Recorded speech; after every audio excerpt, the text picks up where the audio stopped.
thoughts of the game? I thought that, I think the obvious opening statement is when you walk out of that tunnel coming in and you see that place with the amount of community and the fans that were there again. We were struggling, obviously, the last few games. We didn't perform at the standard that we would like to perform at. But they said they knew there was a last home game of the season, and they showed up in full force. And it was amazing to see that. You felt it, the vibe. You felt the atmosphere. And, it was something that I think they wanted us to perform. We wanted to perform for us as well. So I'd be hard-pressed to not open with how awesome it was to see the community support again. That's what takes us a little long to get down here right now, because so many people are talking to our guys, because these guys are high-character young men that have really been part of this community. It's pretty darn cool. Now, the game itself, that was pretty darn cool too today. I thought there was one play we were just talking about in the coming down in the hallway. I think all 5 guys touched it. Maybe 2 or 3 of them touched it multiple times, and Polo hit a deep corner 3. We had 11 assists, 2 turnovers in the first half. That right there was the buy-in to the visual buy-in that they have in one another. For them to have 11 assists and 2 turnovers in the first half against a team that primarily is at the top of the league, or typically top of the league of causing turnovers, really says a lot about our performance. I thought we came out there, we shared the ball, we executed what we needed to execute, and then defensively their communication was high level. So a long-winded version of thanking the community and also how the game started, I think was that's ultimately what happened, and we took off. Talking a little bit about the bigs, Curtis and Arnes, one little mess between the two, a couple blocks. These two keep telling me not to play them. They want to go 5 guard lineup. They want to go 2 guard. They want to go 2 guard lineup. Yeah. Now, you know what? We believe in one another, and these two, and not even joking, those two, we had conversations this week.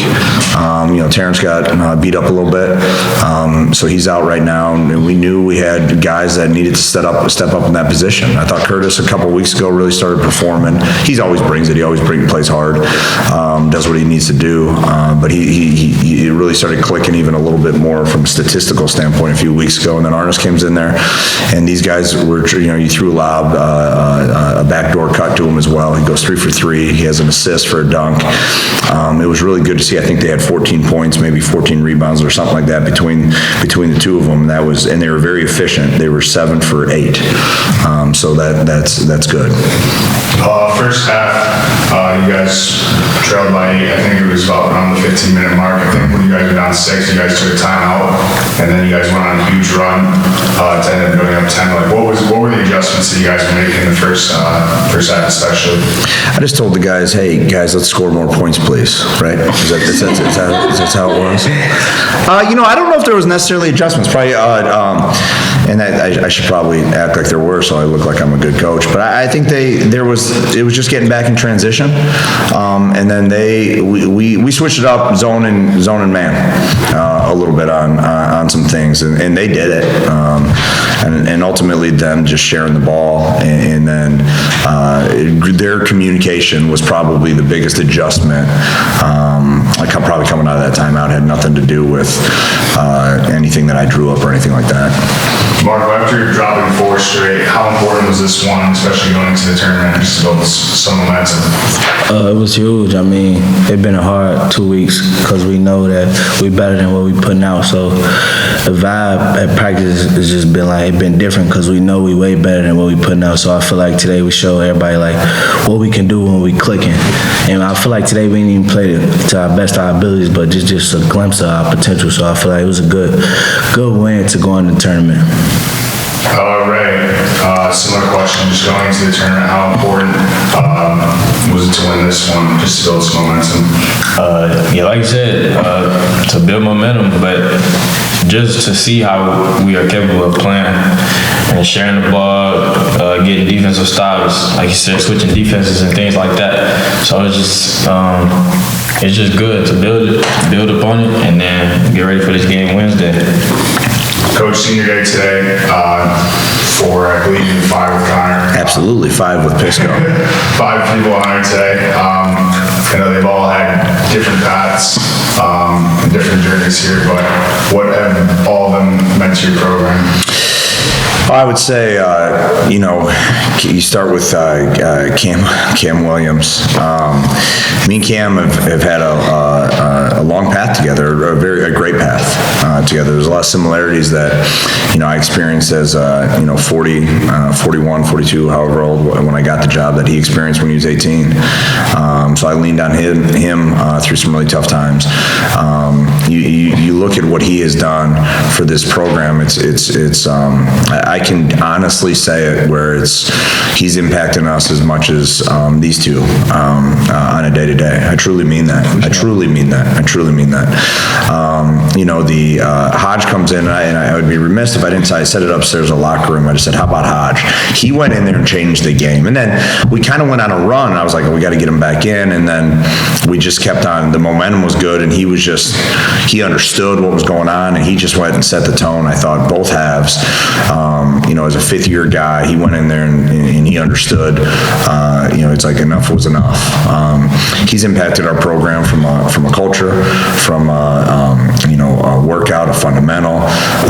He has more in his tank than I think anyone has seen on the 30 games that we've played, or 30, however many games we've played at this point. We're fortunate to see it every day, and he sacrifices so much for himself. The twins graduated this year, so they're graduating. That says a lot about them. So you just want to honor the guys who are graduating from that perspective. Shamar moved up to the top 10 in scoring, I think, in school history, I was just told. Lamar went in there, he's 1 for 1. Today passed up a couple shots, hit a huge 3 that I thought was a dagger.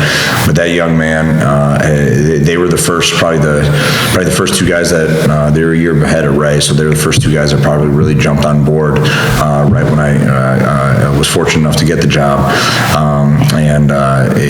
They just mean the world. I can go on, and then you got Pisco, Connor Piskin. He's the best. The young man. Talk about sacrifice. I wish we could do more. I wish people know, he is going to be a superstar, whatever program, whatever business. If there's one person watching this right now, I hope there's a few more than one. You need to get a Connor Piskin. There's no doubt about that. He is. You want to talk about sacrifice?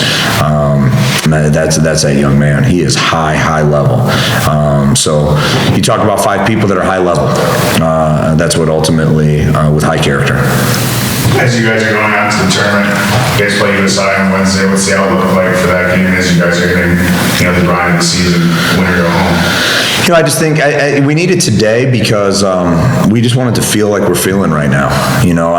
It's frustrating when you study for a test and you fail it. We always do that, right? Me and you come, you never fail a test, right? He always carries it. No, I failed probably more tests than anything.